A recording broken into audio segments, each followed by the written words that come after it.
Hey guys, Andrew Shrout. I'm here in the sideboard. I'm sitting with Ross Merriam. How's it going, Ross? Pretty good. You have shown up with an army of green creatures. Yep. Unfortunately, we couldn't bring an army of blue creatures to this tournament like I had for most of this year, but I'm perfectly fine playing an army of green creatures as well. Sure. You have a little bit of a history with both flavors, Yep. I guess. You've paired your green with black, actually. You're playing Light black splash. a green-black devotion. Tell me a little about why you chose to play this deck. So when I initially formulated a gauntlet to test for this event and to test for the new format in general, I thought that the three pillars of the format were going to be monocolored aggro decks, namely red and black, the black-based mid-range decks, frequently black-green for the powerful carry to Courser engine, but they were going to mainly be removal heavy, like lots of one-for-ones, Thoughtseize downfalls, maybe some planeswalkers, sort of good stuff decks, and then the green ramp decks that will almost assuredly be devotion-based, either mono green, green splash red, or as I eventually landed on, splash black. And in that initial gauntlet, the green devotion decks ended up testing the best. They're just super powerful.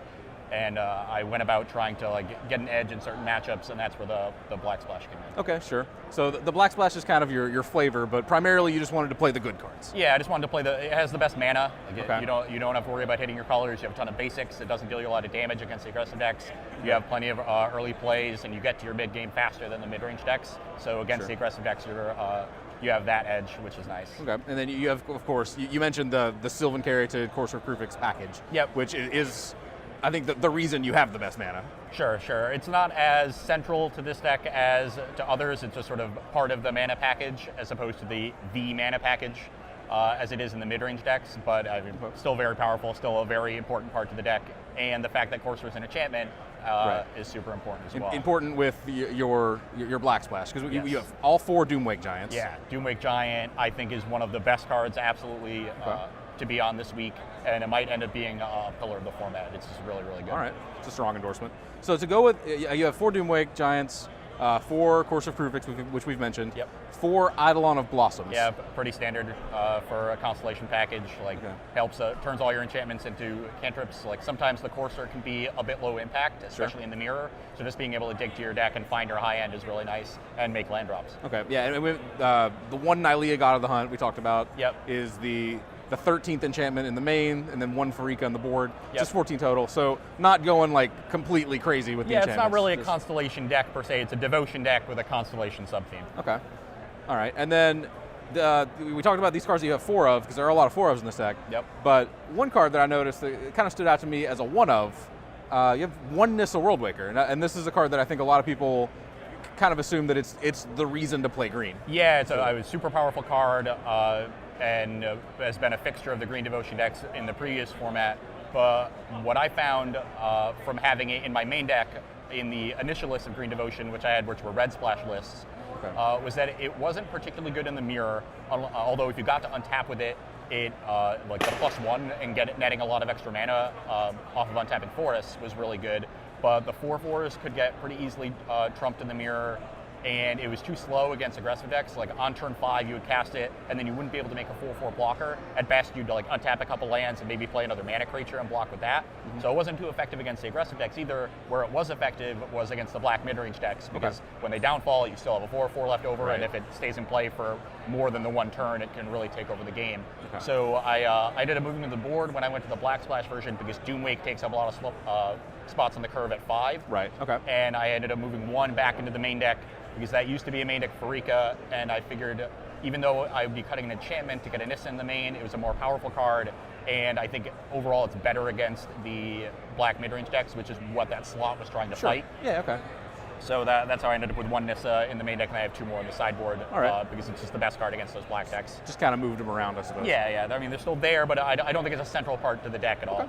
All right. I want to talk about the top end of this deck a little bit. You have all four Genesis Hydra. That's a powerful spell. Yeah, I started with 2 actually in my initial list, and it just kept working its way up. Everybody I talked to told me I was an idiot for not playing 4 the entire time. They were right.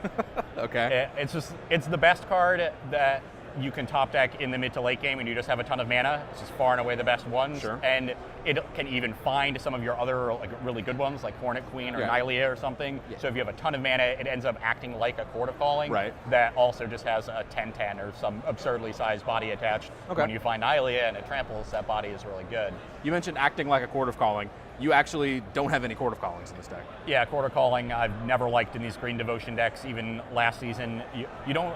Even last season, you at least had Burning Emissary as sort of was a pseudo mana creature in that deck that could then net extra mana by tapping to convoke for Chord. All your creatures here are either mana creatures, so they tap for mana anyway, or are big creatures, so you don't really want to tap for Court of Calling. And like spending 8 mana for your big guy is pretty rough, and it just does nothing in the early game. There are times where Genesis Hydra, you can cast it for 4 or 5 mana, and it's not great. You really want to be casting it for 6+.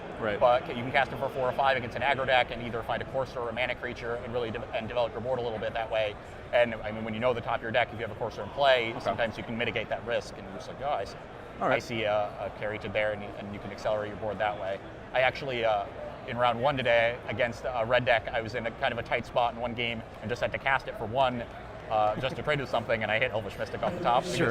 I'm a very powerful wizard. Must be. It's a skill game. All right. Yeah. Very skillful. I want to talk about the sideboard a little bit. A card that you have been kind of singing the praises of.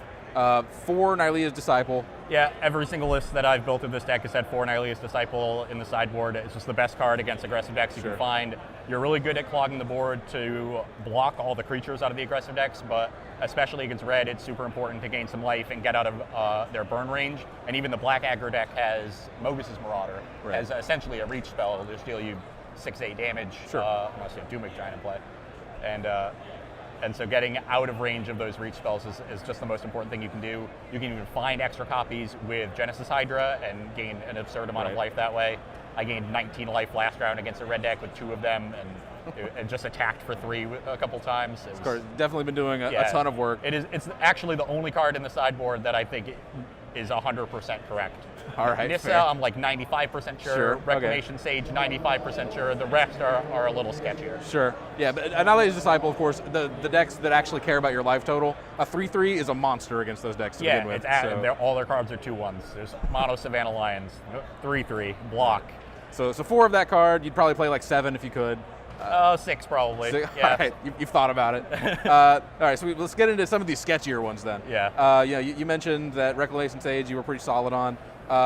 One that stands out to me, particularly because you don't have that many black sources, you have 2 Heroes Downfall. Yeah, Downfall is sketchy on the mana. It's important to note that frequently Voyaging Satyr can make black mana by untapping one of your black lands, so you do have a potential 8 creatures that can make black.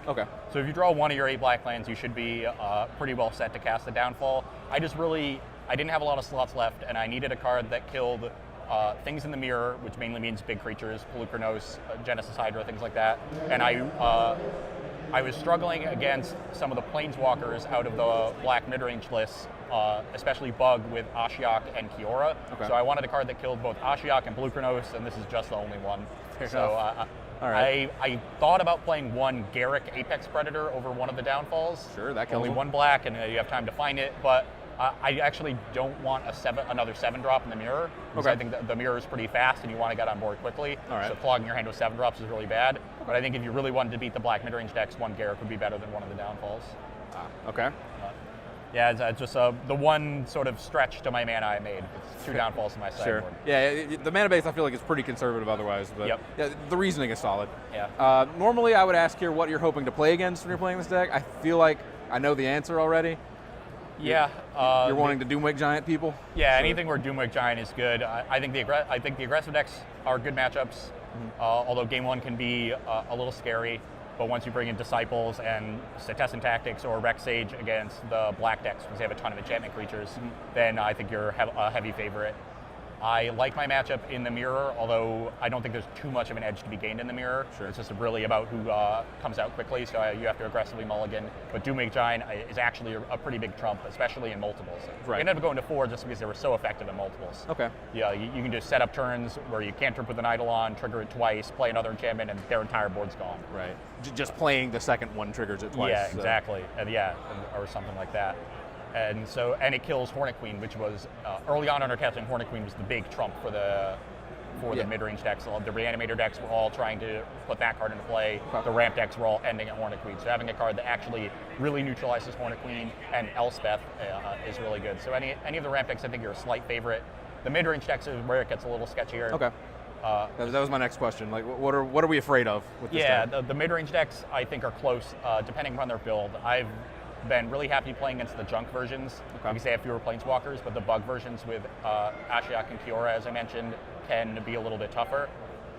You really just have to keep the pressure on and get a lot of threats down, but if you miss any point in the curve, they can get a planeswalker down and really start running away with the game. Okay. Eidolon gives you a decent card advantage engine, so that's nice, but you do miss the planeswalkers that the Red Splash version had, Xenagos and main deck Nissa. We do have Nissa out of the board. All right. So you're 3-0 so far. Yep. Mostly been picking on aggro decks so far. Yeah, 2 red aggro decks and 1 Mardu tokens deck. So if you can imagine Doomwake Giant being just utterly absurd. All right. Well, hopefully the X ones keep presenting themselves. Yeah. All X ones all the time. Thanks for sitting down with me, Ross. Thanks, Seth. Stick around. We've got plenty more coverage coming of the Standard Open here in New Jersey.